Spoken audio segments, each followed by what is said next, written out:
খেলা বিভিন্ন ধরনের শিক্ষকগণ সহকারী শিক্ষকবৃন্দ, আমরা অত্যন্ত আনন্দ যে এই মহিলা ফুটবল দল আমাদের থাকার কথা ছিল না, কিন্তু মহিলা দল থাকার কারণে আমরা আনন্দিত, যেহেতু মহিলারা আমাদের জাতীয় খেলার ক্ষেত্রে ফুটবলে পুরুষের চেয়ে মহিলারা এগিয়ে গেছে।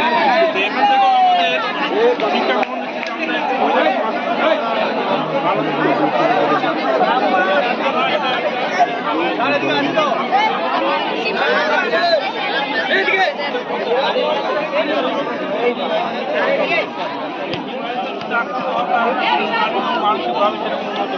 আমরা সাউন্ড না করে ধরনের খেলার মাধ্যমে আমাদের একে অপরের মধ্যে বন্ধুত্ব সৃষ্টি হবে, পারস্পরিক সৃষ্টি হবে, যেটা আমাদের শারীরিক মানসিক বিকাশ ঘটে।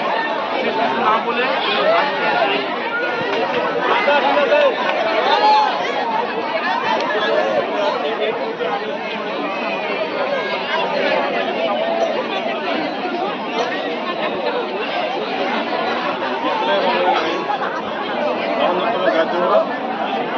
গ্রীষ্মকালীন ক্রীড়া প্রতিযোগিতা আজকের উদ্বোধন অনুষ্ঠানে উপস্থিত আছেন খেলনা দুর্নীতি উচ্চ বিদ্যালয়ের সম্মানিত প্রধান শিক্ষক, উপস্থিত আছেন অন্যান্য বিদ্যালয় মাদ্রাসার শিক্ষকবৃন্দ, উপস্থিত আছে আমার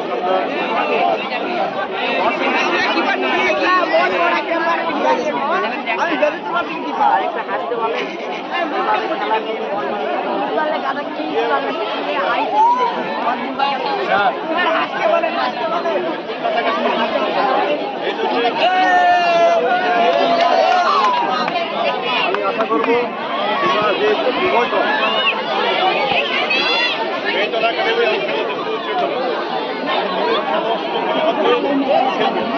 খেলায় যেন কোনো বিশৃঙ্খলা হয়, চেষ্টা করবে খেলায় যেন হয়।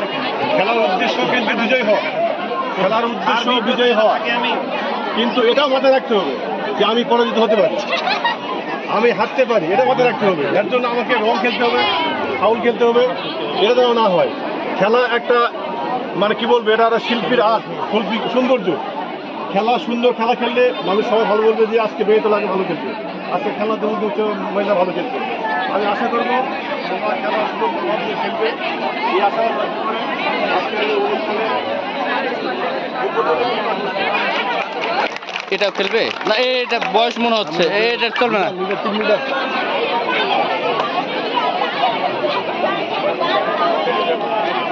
আচ্ছা, ওই পার্সেটটা বয়স্ক মনে হচ্ছে না, ওই প্লেয়ারকে কি নামা যাবে?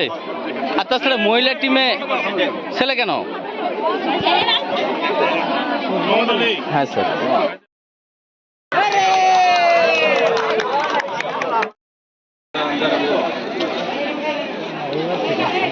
আমাদের দুর্দান্ত রেফারি, হ্যাঁ অনেক পারফরমেন্স ভালো, অনেক প্রশংসা শুনেছি। আজকে ওনাকে যে আমরা মাঠে পেয়েছি এই জন্য আমরা গর্বিত।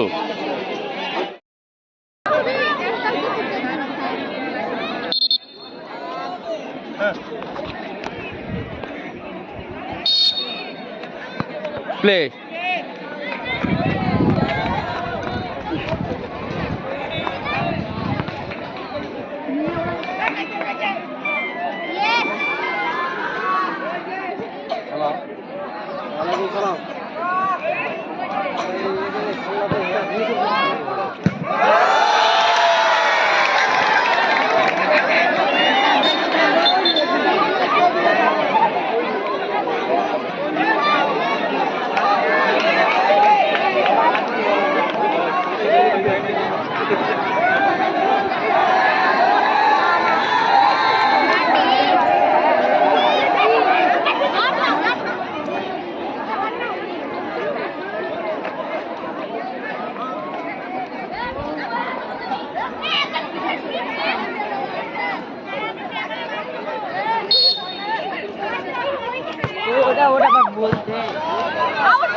একবার ভিডিও নিচ্ছি, পরে ওইটা আমি ইয়ে করে ছেড়ে দিই।